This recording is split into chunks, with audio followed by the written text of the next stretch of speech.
I have a question for you. Nagpaplano ka rin ba na ihanda ang iyong sarili sa pagharap mo sa Diyos balang araw? Kung ang oras natin sa pagbabakasyon, it would take 3 to 5 days, ang oras na guguguli natin sa eternity, well, is eternity. Kaya pag ako pumupunta sa mga funeral services, kita mo ang kalungkutan ng tao. Sa normal na conversation na pinag-uusapan ng iba, magkano i-invest mo? May nabili ka na bang lupa? Magkano ang savings mo? Kamusta naman ang pag-aaral mo? Sa anong plano mo pag nakatapos ka ng pag-aaral? Ano ang plano mo 5 years from now? Pero mapapansin nyo, pagdating ng funeral, lahat ng conversation na yan, hindi mo masyadong maririnig. Because marirealize mo na pag may namatay at yung namatay kaharap mo, biglang papasok sa isip mo na mukhang hindi pala lahat ng bagay na pakiramdam ko importante kahapon, importante pa rin ngayon. Nare-realize po natin na kahit gaano tayo kaganda, kahit gaano tayo kayaman, kahit gaano tayo ka-influential, walang exempted sa death. Walang ligtas pagdating sa kamatayan. In fact, nung Monday, nag-celebrate po ako ng aking 40th birthday. 40 years old, God's grace. Sabi nila, ano nga ba yun? Life begins at 40. No? Ganun pala yun. Dati pagka nakakita ko ng 40 years old, feeling ko ang tanda-tanda na nila. Pag 40 ka pala, feeling mo 18 ka pa rin. Feeling lang. Pero pag hinihingal ka lang, doon ka natatauhan na 14 years old ka na. Pag sumasakit na tagiliran mo, o napapagod ka na. And I celebrated my 40th birthday last Monday. And one thing that really resonates in my heart, in which alam ko na yung truth na ito, but it resonates in my heart, na masaya tayo na nagse-celebrate ng ating birthday. But in fact, every time magbe-birthday tayo, we are one day closer to our death. Habang nagse-celebrate tayo ng birthday natin, palapit na rin po tayo sa isang bagay na sigurado. At yun po ay ang kamatayan. Ini-insure natin ang ating sasakyan. Sinisecure natin ang ating mga bahay. May plano tayo para sa ating retirement. Pero ang aking tanong na may kasamang pagmamahal at pagpapakumbaba, may plano po ba kayo para sa inyong kaluluwa? Pagharap natin sa ating Panginoon. There is no doubt, there is no debate. We know the certainty of death. Ang eternity, hindi po siya symbolic. Ang eternity, hindi po siya theoretical. And today, with this message, is all about our eternal awareness. Kasi posibleng nagsisimba ka na for 25 years, and you could be religious, and you consider yourself to be religious. But unfortunately, a lot of religious people are unaware with the urgency of eternity. Eternity by definition is actually timeless existence. Yung buhay ka na walang orasan, ibig sabihin, pag namatay ako dito sa mundo, magsisimula ang buhay ko in eternity. Doon sa eternity, walang orasan. Dito meron. Dito may calendar, doon sa eternity, walang calendar. Dito may expiration, doon sa eternity, walang expiration. Dito may katapusan, sa eternity, walang katapusan. And most people, especially most Christian, hindi naman tayo literal at lantarang nagre-rebelde sa Panginoon. Hindi po tayo literal at lantarang nire-reject ang ating Panginoon. But if you look at your life, many of us are living our lives as if eternity is not urgent.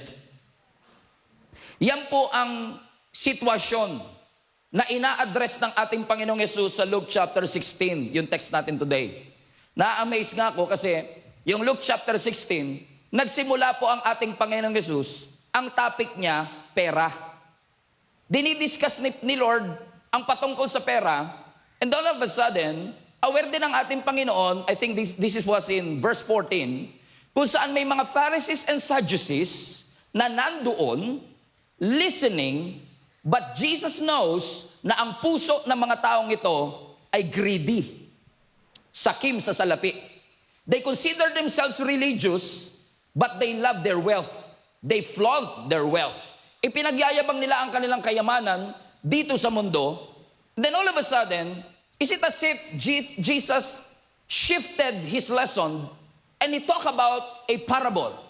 Nasabi niya, merong dalawang tao, isang mayaman, nasabi ng Bible, itong mayaman na ito, araw-araw na namumuhay in luxury. Parang YOLO, you only live once.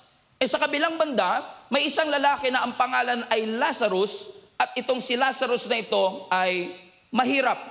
Nasabi ng scripture, mahirap si Lazarus, mayaman siya at namumuhay sa luxury, pero ang common denominator, pareho silang namatay. Hindi tinatakot ni Jesus ang mga Pharisees. Wala rin po akong intensyon na gamitin ng scare tactics para takutin ang bawat isa, may impyerno. That's not my strategy. That is not my plan. At katulad ng ating Panginoong Jesus, He did not use scare tactics. He tried to awaken the hearts of the people for them to realize eternity is closer than you think. Jesus is saying, ang eternity totoo. There is a real conscious judgment after death. Yung eternity, yung langit, yung impyerno, hindi siya symbolic. Yung impyerno, hindi siya theoretical. When we die here on earth, we will face our Creator. Ang sabi ng Hebrews chapter 9 verse 27, just as people are destined to die once, and after that, you'll face judgment.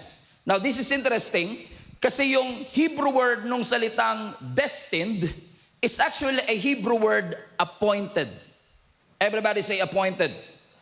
Ibig sabihin, it is appointed, parang appointment. It is appointed for a person to die once, meaning death is sure. Death is certain. Ibig sabihin, ang buhay hindi video game, na kapag namatay ka, bibigyan ka uli ng isang buhay. Meron ka lang isang katawan. Meron ka lang isang buhay. Meron ka lang iisang opportunity. And shout out sa lahat ng control freaks. Makukontrol mo ang maraming bagay sa mundo. Pero may isa kang bagay na hindi kayang ikontrol. Kamatayan. We cannot control death. Death is a scheduled certainty. At ang nakakatakot sa kamatayan, sigurado siya, pero hindi mo alam kung kailan. Malalagay mo sa kalendaryo kung kailan ang meeting mo. Malalagay mo sa kalendaryo kung kailan ang dinner date ninyo. Pero hindi mo malalagay sa kalendaryo kailan ang funeral ko. Kaya pansinin niyo ang sabi ng scripture, balik yung verse anak sa Hebrews 9, it was appointed for a person to die once. Look at the verse. Hindi po sinabi ng scripture, ang tao mamamatay, and after that, wala na. Hindi.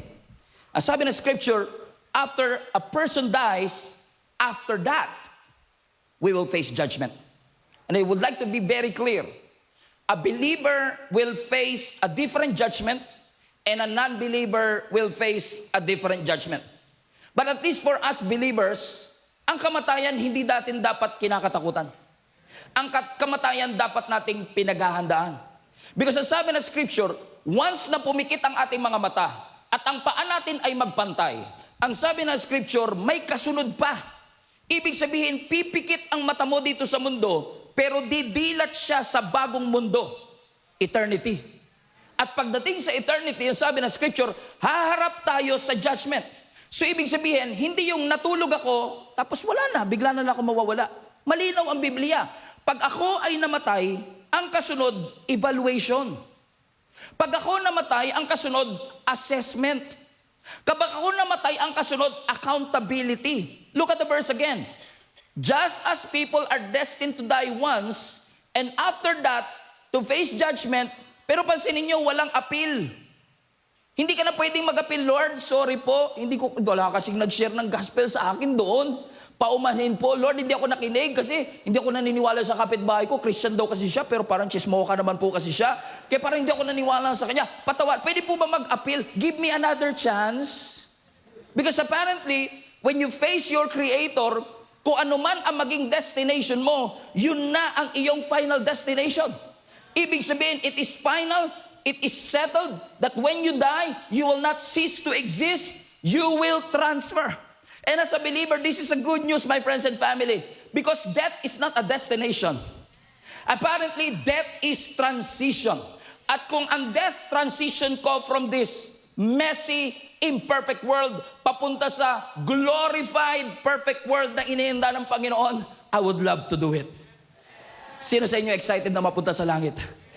Sige, taas kamay lahat na excited mapunta sa langit. Sabi mo sa katabi mo, tanda ko yan, tanda ko yan, tanda ko yan. Sabi mo sa katabi mo, kailan mo gusto? Kailan mo... Bakit? Sabi po ng Biblia, after death, you will face judgment. Kaya sabi ni Apostle Paul sa mga taga-Corinth, since when we die, we believe in Jesus Christ. We know that Jesus saves us. He cares for us and loves us. Sabi niya sa 2 Corinthians 5 verse 7, for we walk by faith and not by sight. And since I walk by faith and not by sight, because kung pagbabasihan ko, nakikita ko, wala akong parang walang second life. Parang walang buhay after this.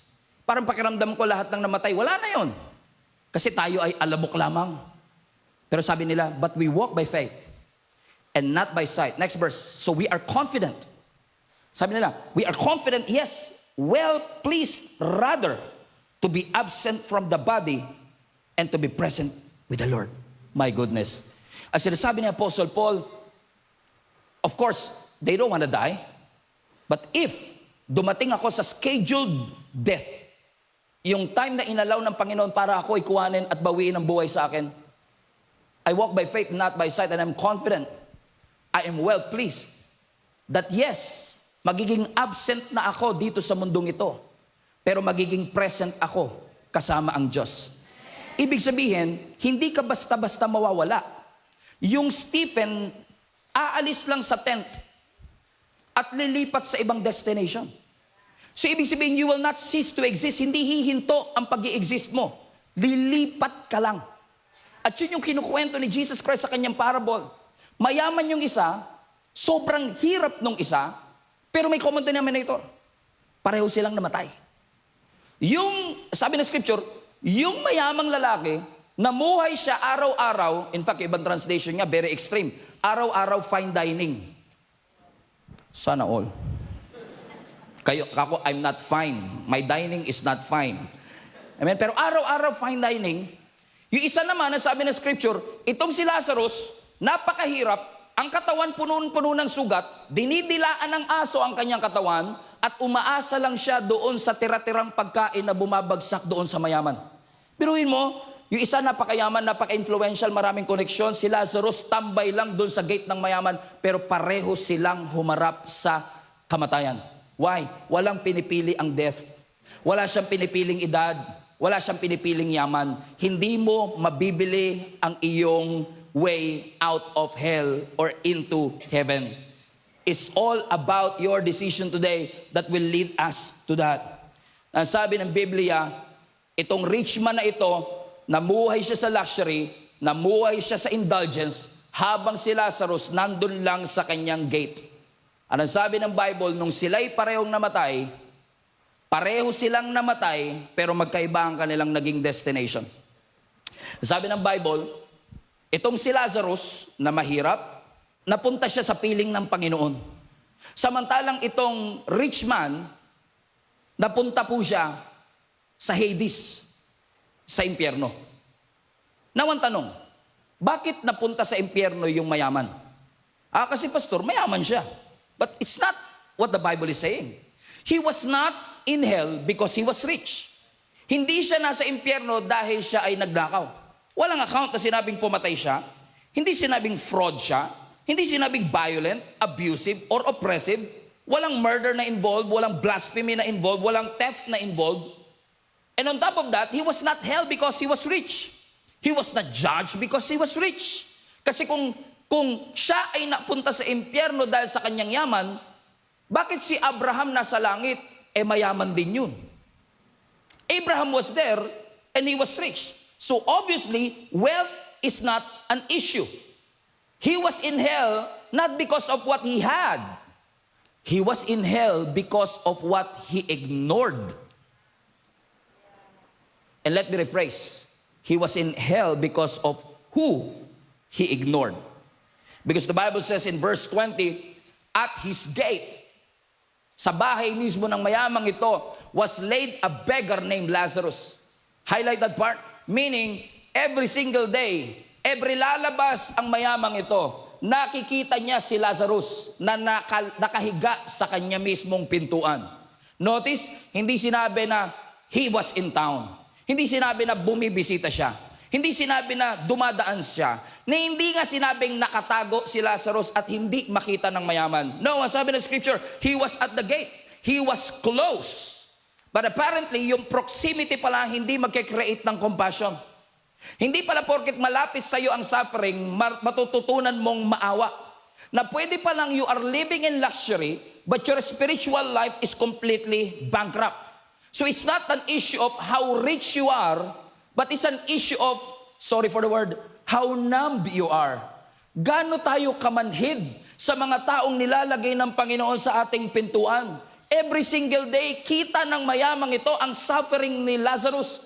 And unfortunately, yung suffering na araw-araw niyang nakikita created a heart of familiarity in his heart, na masyado siyang naging pamilyar sa suffering ni Lazarus na nagmukha ng normal ito sa kanya. Na namanhid ang kanyang puso. Hindi siya galit sa mahirap, pero wala din siyang ginawa para tulungan siya. Nasanay siya sa kahirapan ng kanyang kasama. Hindi niya na-realize na si Lazarus ay misyon ng Panginoon sa kanya. Nilalagpas-lagpasan niya, ini-ignore niya, assignment pala niya. Let me talk to you a little bit, my friends and family, and I say this with love and humility. Sino ang mga taong inilagay ng Panginoon sa iyong buhay that you ignore? Nilalagpas-lagpasan lang po natin na mga assignment pala ng Panginoon sa atin. God has given you an assignment, and sometimes that assignment is your parents.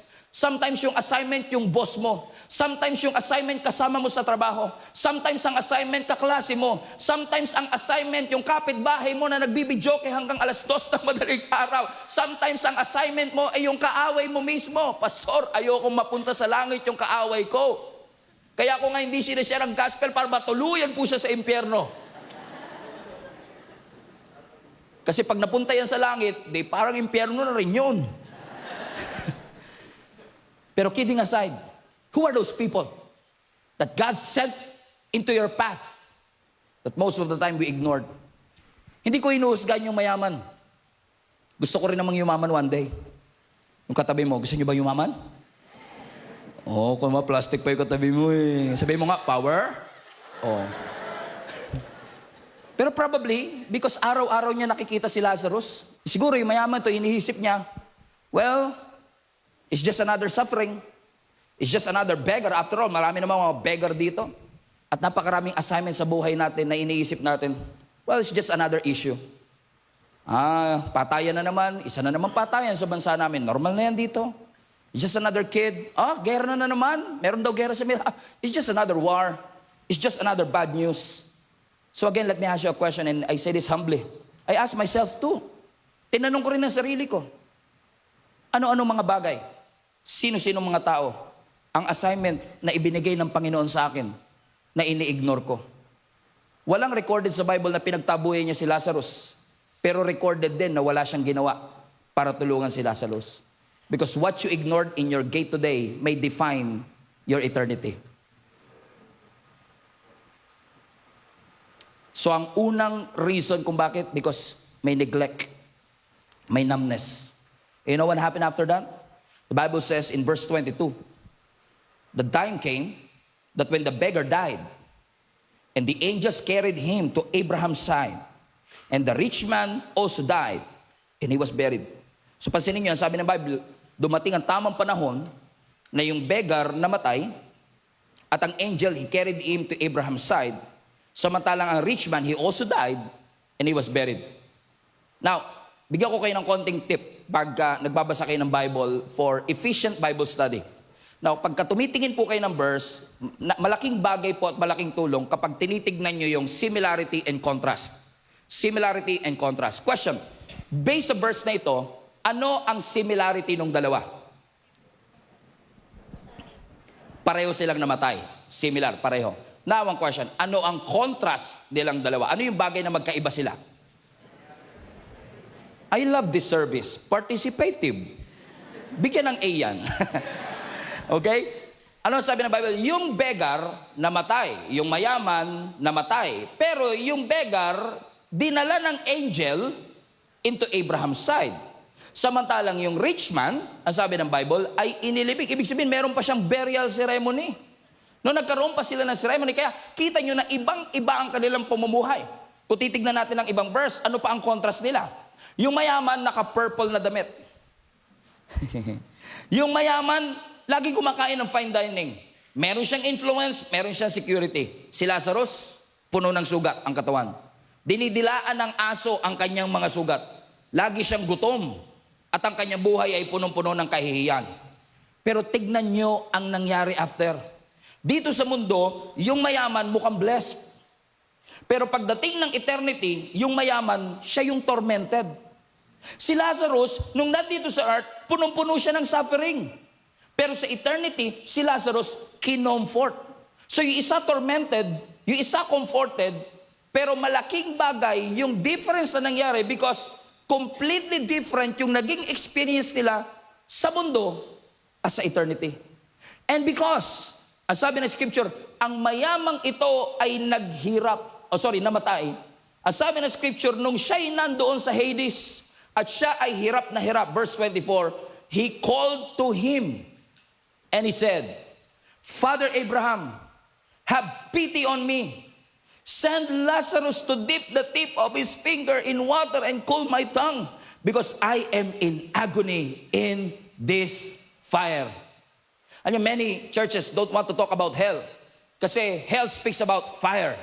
Ang impyerno may kasamang uod. It is an eternal pain, agony, and suffering. That's why many churches don't want to talk about it. At sa totoo lang, pag iniisip ko pa lang ang itsura, temperature ng hell, tas walang ice tubig, natatakot ka na kagad. Kasi iniisip mo lang na eternal existence with eternal pain and eternal suffering. Sabi ko, grabe yung torment na kanyang pinagdaanan. But while I was reading this text, I realized na yes, suffering ang fire. Yes, suffering yung eternal existence ng suffering. Pero alam niyo kung ano mas matinding suffering? Yung hindi nawala yung memory niya. Ibig sabihin, natandaan niya kung sino si Abraham. Kilala niya kung sino si Lazarus. Kilala niya, di ba sa previous text, pati mga kapatid niya, naalala niya. Ibig sabihin, that's the greatest torment that we could have. Yung nandun ka sa impyerno, tapos sasabihin mo, sayang, hindi ako kagad sumama sa church. Sayang, hindi ako nakinig sa mga tao nag-share ng gospel para sa akin.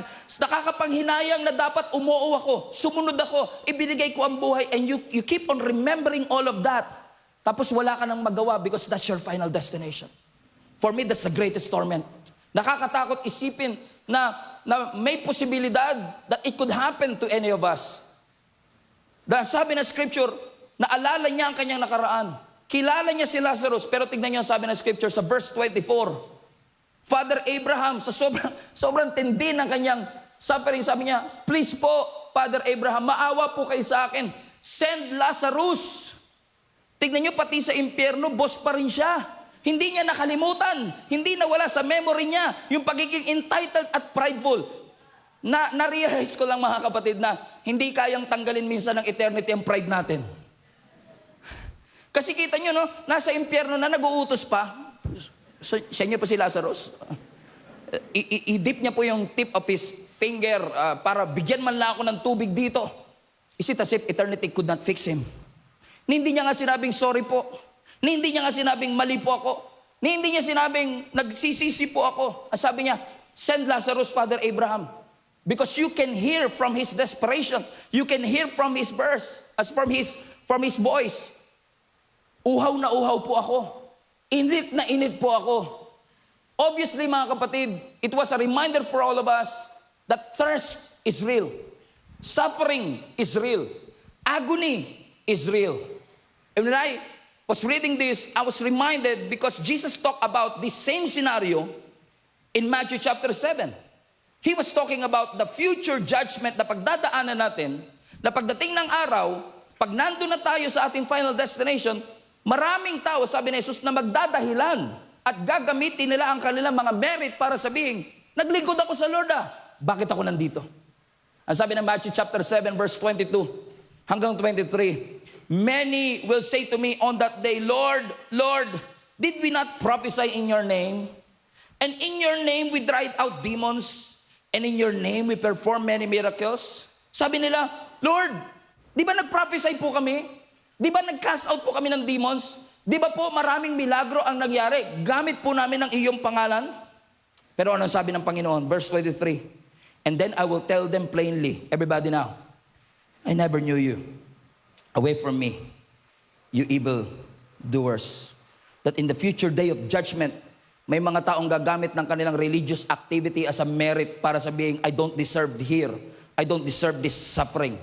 My friends and family, let me tell you this with love and humility. You cannot change your destination after death. But you can change the direction of your life before your death.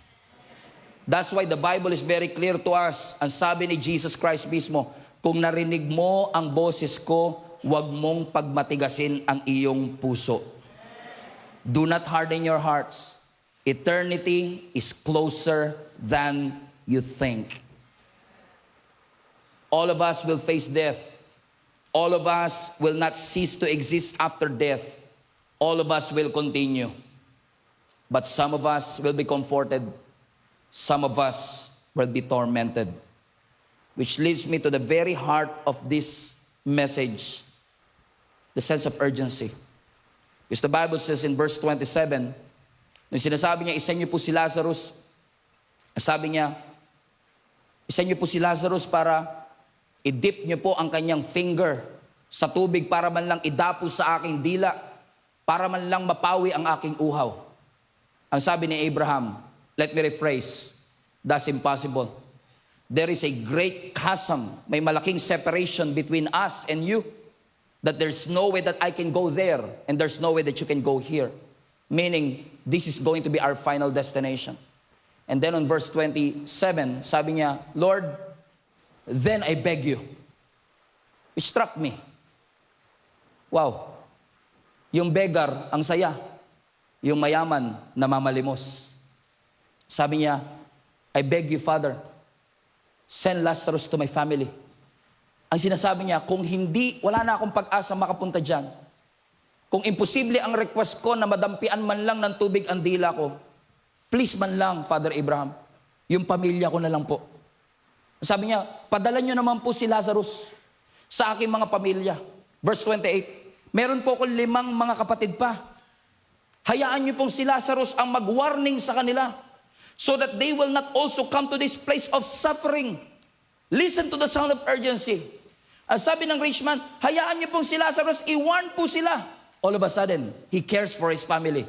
All of a sudden, he cares for his brother. Pero ang sabi ng verse 29, but Abraham replied, well, they have Moses. They have the prophets. Let them listen to them. Ano sinasabi ni Abraham sa kanila? Hindi na kailangan si Lazarus pa ang pumunta para gisingin ang puso ng iyong mga kapatid. Andiyan na si Moises. Andiyan ang mga prophet. There's written about law and prophet, meaning Abraham was saying, meron ng scripture. Meron ng kasulatan. Meaning, they have enough revelation for them to be able to believe in the Lord or not. Ibig sabihin, walang problema o kakulangan sa ebidensya. When you look around, you can see God is real.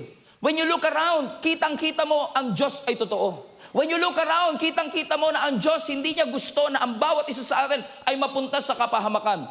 Pero it's not a lack of evidence. It's a lack of response. This is a problem of resistance and harden of our hearts. Siguro iniisip niya, pagka kasi pumunta si Lazarus, baka sakaling mapaniwala sila. Bakit? Ano ang sabi niya? Verse 30. No, Father Abraham, if someone from the dead goes to them, they will repent. Oh, may sense din siya, no? Kahit nasa impyerno, may sense eh. Kasi sabi niya, kasi ganito yan, sir. Pag yung patay, nabuhay, tas nagpakita, mas magsisisi bigla, magluluhuran yung mga kapatid ko na yun. Bakit? Ang iniisip niya, pag nakakita ng multo yung mga yun, baka sakaling yung supernatural at yung miracle, makapagpabago ng kanilang thinking. Kasi di ba meron tayong thought na ganon? Ako minsan yung thought na, minsan sabihin mo, may mga taong ayaw maniwala kay Lord. Ba't di na kayo bumaba si Lord? Tapos biglang sabihin, ako ang Diyos, maniwala kayong lahat. Malamang maniwala sila lahat, no? Parang sold na lahat, edi ang dami siguro mapupunta sa langit. Hindi na natin kailangan mag-evangelize, mag-service every Sunday kasi apparently many people will believe in the Lord. Yun din ang concept na sinasabi nitong si Lazarus, ng rich man. Sabi niya, pababain niyo lang po si Lazarus, siguradong mapapaniwala sila. Pero ano sabi ni Abraham? Verse 31.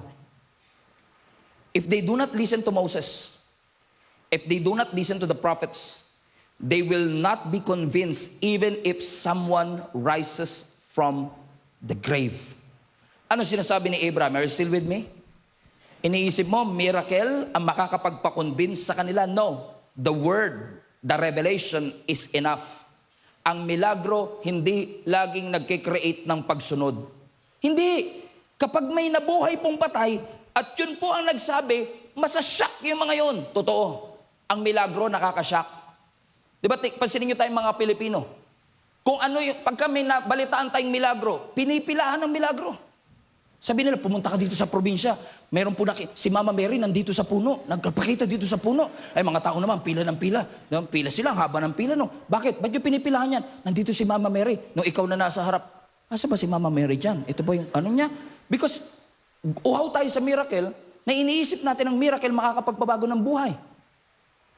But apparently, ang sinasabi ni Abraham sa kanila, teka lang, kung hindi sila naniwala kay Moses, kung hindi sila naniwala sa mga prophets, walang kahit anong milagro ang makakapag-convince sa kanila. Because miracle can shock you, but it cannot soften your heart. Remember yung paraon sa Egypt? Bago palabasin ang nation of Israel at i-deliver po sila from Egypt to the promised land, nakita mismo ng paraon yung 10 salot na pinadala ng Diyos. Yung tubig biglang naging dugo. Nagkaroon sila ng pigsa. Namatay yung kanyang panganay na anak. 10 imposibleng mga milagro. Pero naniwala ba ang paraon? No. Ang mga Israelites, nung lumaya sila mula sa Ehipto at binuksan ng Lord yung pulang dagat, Red Sea, sa harap nila mismo, kitang-kita nila ang milagro. Yung dagat na hati. And a few hours later, golden calf. Just a few hours later, golden calf. What do I mean, mga kapatid? Hindi porket nakakakita ng milagro, automatic na agad na sila'y napapaniwala sa ating Panginoon.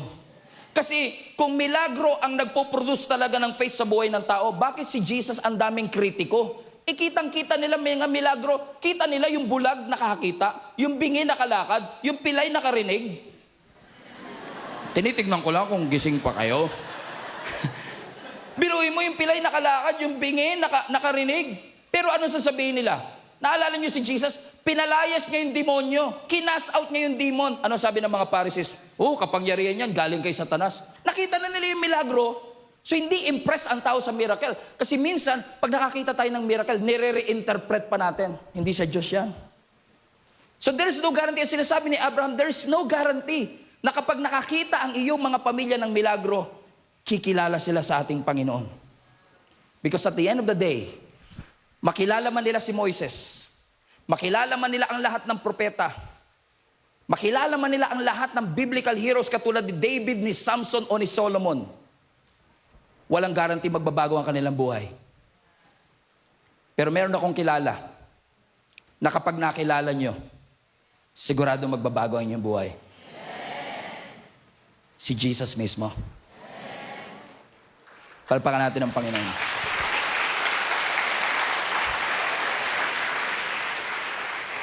Ano ba ang reason kung bakit bumaba ang ating Panginoong Hesus dito sa mundo? What is the main reasons why He died on the cross for your sins and my sins? Because Jesus wants to take away the sin of the world. Masyado kang pinarusahan ng kasalanan, ng addiction, ng suffering dito sa mundo. And God loves you so much, He wants to take away that sin. Ang Diyos, hindi niya lang binabago ang destiny ng maniniwala sa Kanya.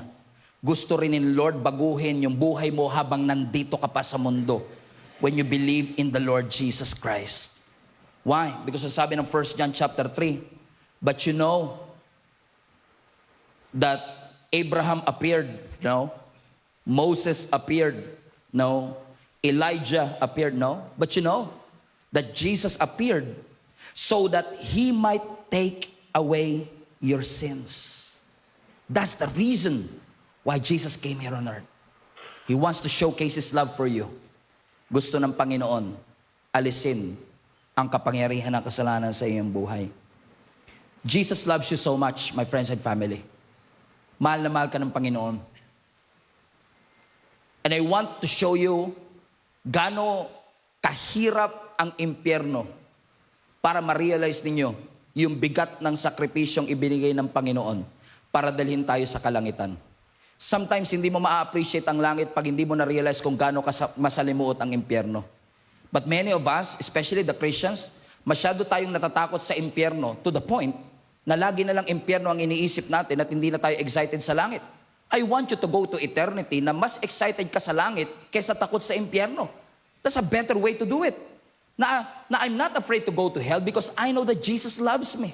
I know that Jesus cares for me, that Jesus took away my pain, took away my sin. But, hindi porket mahal ako ng Panginoon, pinipermit na ng Panginoon na walang magbago sa aking buhay. Katulad po ng mga nanay, kahit mahal po ninyo ang anak ninyo, hindi lahat ng gusto niya binibigay nyo. Kasi marami tayong gusto na hindi makakabuti sa atin. And if your biological parent, you believe that they love you because may mga wini-withhold sila sa inyo, how much more will our God in heaven?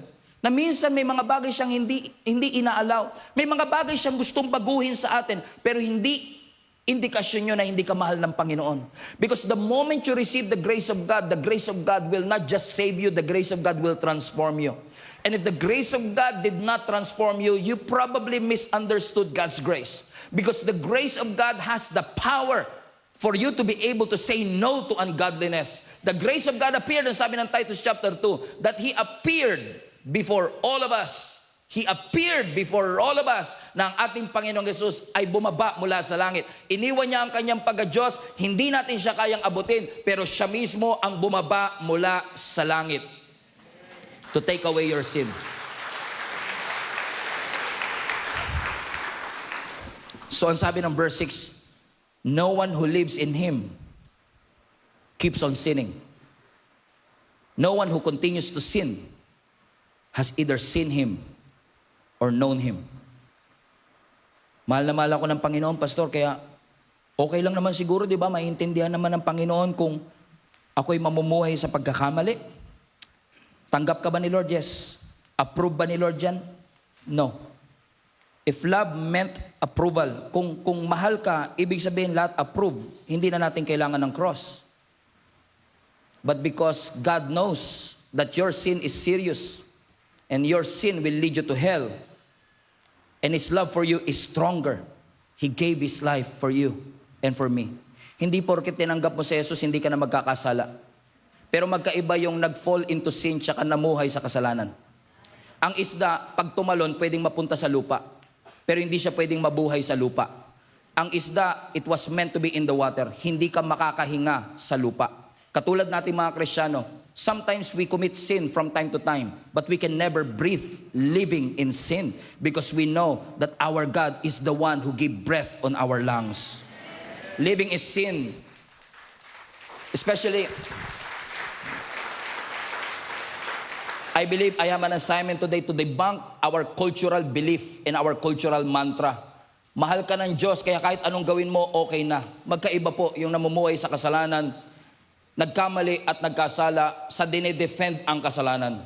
Ang pagmamahal ng ating Panginoon nakakapag-transform ng buhay ng tao. Kapag sinabi nilang mahal ka ng Diyos kaya pwede mo nang gawin ang lahat ng gusto mo, that's not biblical love. Ang tunay na pagmamahal, ang grace ng Lord nagtatransform sa iyo. Ang grace ni Lord ni-rescue ka, pero pag nalaman mo ang truth ni Lord, i-direct ka ng truth ng word sa tamang katotohanan. Kaya yung nahuli in the act of adultery, yes, gracious ang Panginoon, ipinakita niya ang pagmamahal niya, but at the end of the conversation, ang sabi niya, woman, go and sin no more.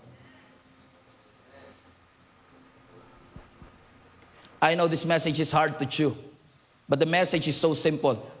Eternity is closer than you think. You are one breath away from eternity.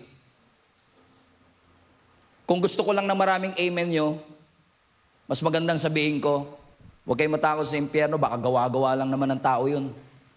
Pero ang impyerno po ay totoo. Pero hindi ibig sabihin, dinidesire ng Panginoon na lahat tayo mapunta sa impyerno. Hindi naman ginawa ng Diyos ang impyerno para sa atin. Kung naniniwala tayo sa impyerno, mas gusto ko maniwala kayo ngayon na ang Diyos may awa. Mas gusto ko maniwala kayo ngayon na ang Diyos mapagmahal. Na ang Diyos may nagbibigay ng tsansa.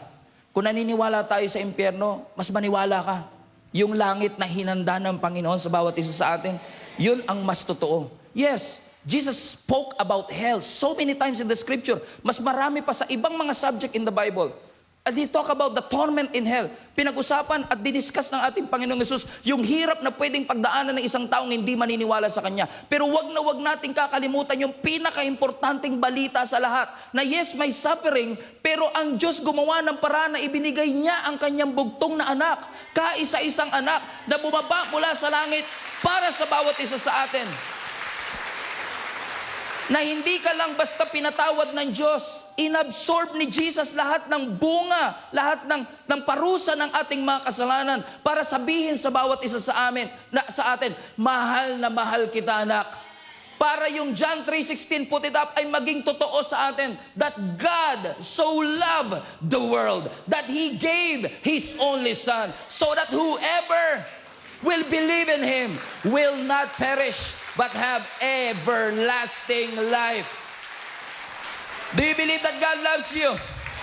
Do you believe that God loves you? And hey, because God loves you so much, He gave His Son so that, hold on a second, whoever. I love that. Kasi pag may salitang whoever, it doesn't matter kung mayaman ka o mahirap. It doesn't matter kung popular ka o hindi. It doesn't matter kung nakapag-aral ka o hindi. It doesn't matter kung kilala ka ng tao o hindi. Whoever will believe in Him will not perish but have everlasting life. That puts all of us on equal footing. That puts all of us on equal ground. Na kahit na magkakaiba tayo ng estado dito sa mundo, pagdating sa paniniwala natin sa ating Panginoong Yesus, sama-sama tayo at pare-pareho tayong makakaranas ng pag-ibig ng Panginoon. Kapiling ang ating Panginoong Yesus doon mismo sa kalangitan. Every person is already moving towards our eternal outcome. Perish or live. Naniniwala ako ng eternal life is not just living forever. Eternal life is not just timeless existence. Eternal life is about living forever with God. Living with Him. So kapatid, kung never pa in your life na nakapag-desisyon ka sa iyong puso, nabuksan siya at tanggapin si Jesus bilang iyong Panginoon at tagapagligtas, I would like to take this opportunity to make an invitation to you. Tomorrow might be too late. Later might be too late. Huwag mong palagpasin ang pagkakataong ito. Nabuksan ang iyong puso. Hindi relihiyon ang tinatanggap mo. Ang sinisimulan mo relasyon sa ating Panginoon. Because the moment you believe in Jesus Christ who died for you, who loves you so much, that gave Himself for each and every one of us, when you start to believe in Him, He's about to move you from darkness to life. From death to life. From slavery to freedom. Because God loves you. He cares for you. That's why He saved you. Hindi worth it ang lahat ng tagumpay sa mundo kung wala ang ating Panginoon. Hindi worth it ang lahat ng yaman sa mundo kung hindi natin kasama ang Panginoon. Even our Lord Jesus Christ is very clear. What good is it that you gain the whole world but you forfeited your own soul? Sa Tagalog, Mark chapter 8, everybody read. Sapagkat ano ba ang mapapala ng isang tao na makamtan niya ang buong daigdig, ngunit mapahamak naman ang kanyang sarili. God doesn't want you to perish. He wants you to live forever with Him. He loves you so much. Mahal ka ng Panginoon. Everybody stand to your feet.